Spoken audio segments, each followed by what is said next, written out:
Please be seated. Good morning. Court is now in session.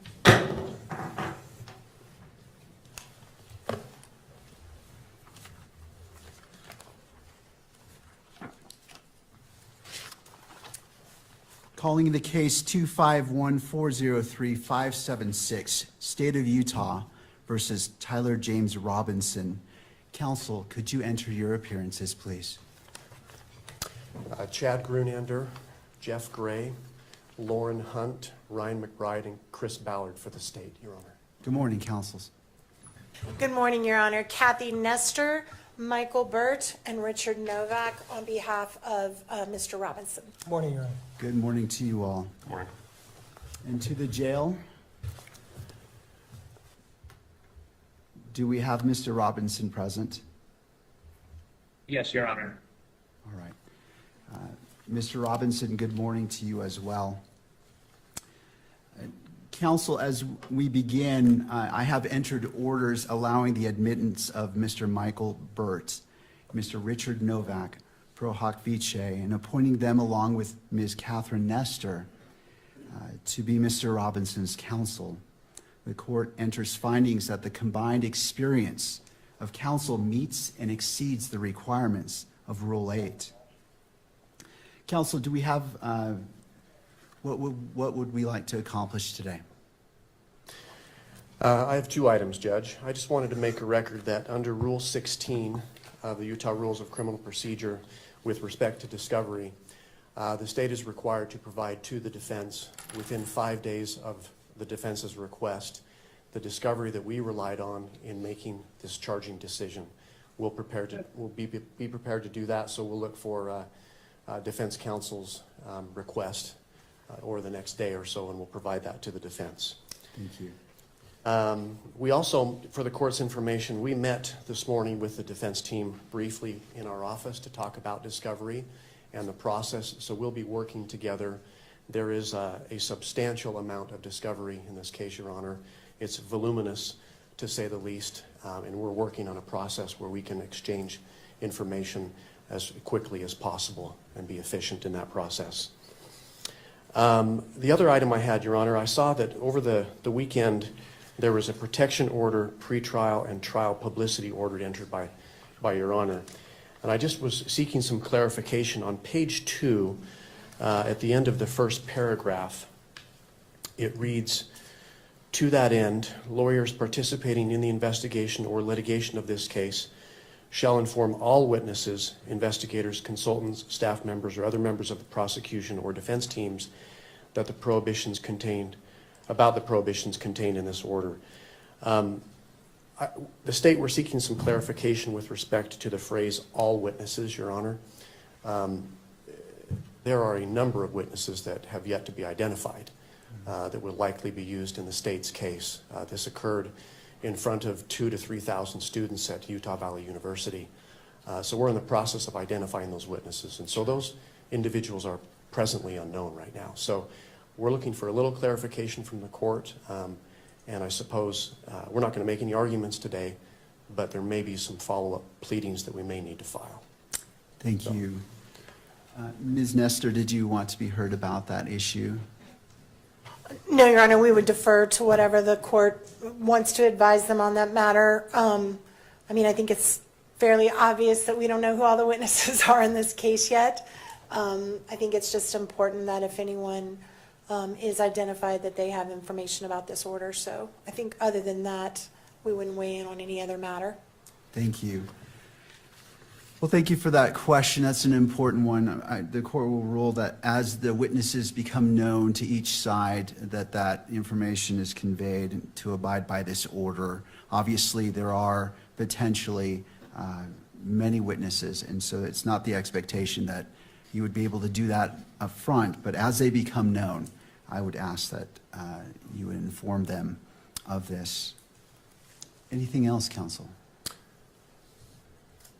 Nothing from the state, nothing else, Judge. Thank you. Ms. Nestor. Thank you, Your Honor. We recognize that we are here today for a waiver hearing. It is not our intent to waive a preliminary hearing in this matter. We are going to be seeking that one be set. However, based largely on what the state just referred to as far as the voluminous nature of the discovery materials, we do think it would be prudent to simply reset for another conference, another waiver hearing, a little bit down the road, where we have a better idea once we start seeing the discovery as it rolls in. I do recognize we're going to be getting that first batch in 5 days, but it's my understanding from our meeting today that there is massive amounts of digital that is going to be coming. And until we can kind of get our heads around exactly what we're dealing with and how much we need to process, it's going to be difficult for us to give you a reasonable expectation of when we will be ready to do the prelims. So we're asking today that we put that decision off, and maybe we could check in 30 to 60 days and just kind of let the court know where we're at and how much we're looking at and how much time we may need to set a preliminary hearing. Also, as far as a detention hearing, we are not asking the court to address that issue at this time. Under the statute, the issue is going to come down to the question of whether there's substantial evidence, which right now we're just not in a position at all to be able to even argue to the court. So we are probably going to ask that the court delay that decision possibly until the time of the prelim. But if it's sooner, we will ask the court for a hearing. But at this time, we are not asking the court to make any decisions on that matter. Thank you, counsel. In regards to the next hearing date, how about October 30th at 10 a.m.? That works for the state, Your Honor. Thank you. All right. That's fine for the defense, Your Honor. All right. Now, as we're at the beginning, anything further from counsel from either side? No, Your Honor. Thank you. All No, right. Your Honor, thank you. As we are at the beginning of this case, it is my intent to only speak when I'm needed or it is necessary. But today I do wish to provide guidance and expectations that you can have for this court and wish to enter an order as well. As this case moves forward, Mr. Robinson's constitutional rights will be protected at every stage. He sits before this court presumed innocent, and that presumption remains unless and until each element of every offense charged against him is proved beyond a reasonable doubt. At the same time, and as applicable, victims are entitled under our Constitution to be treated with fairness, respect, and dignity, free from harassment or abuse.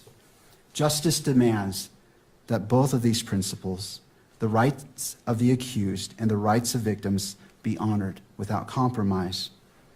I remain steadfast in my oath that I made 56 days ago to support and defend the constitutions of the United States and of Utah. I will carry out my duties with fidelity, transparency, and impartiality, treating every person who appears before me with the dignity and respect they are inherently due because they are human beings. Let me be clear. I will not put my finger on the scale of justice. These proceedings will be open to the public, conducted in accordance with the law, and handled with diligence and competence to ensure that justice is never compromised. It is the standing order of this court that Mr. Robinson shall be allowed to appear in person so he can fully engage with his attorneys and participate in these legal proceedings. Counsel, regardless of who is watching, whether it is the nation or a single individual, we must fulfill our roles with integrity, civility, and diligence. I encourage each of you to give your very best to this case.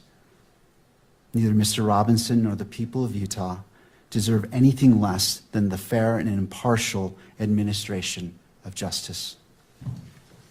In regards to the next hearing, counsel, on that October 30th date at 10 a.m., it's the court's intent that it be in person if it be the wish of counsel for the defense for Mr. Robinson to be present. It is, Your Honor. Thank you. Thank you. Counsel, anything else that we can address today? Your Honor, we appreciate the court's comments with respect to Your Honor's role in this case. In like matter, we commit to approach this case with integrity, with professionalism and civility. We are truth seekers. We will aggressively pursue the truth in this case. Thank you. Thank you. All right, counsel, unless there's anything else, thank you for being here. This court is in recess. Thank you, Your Honor.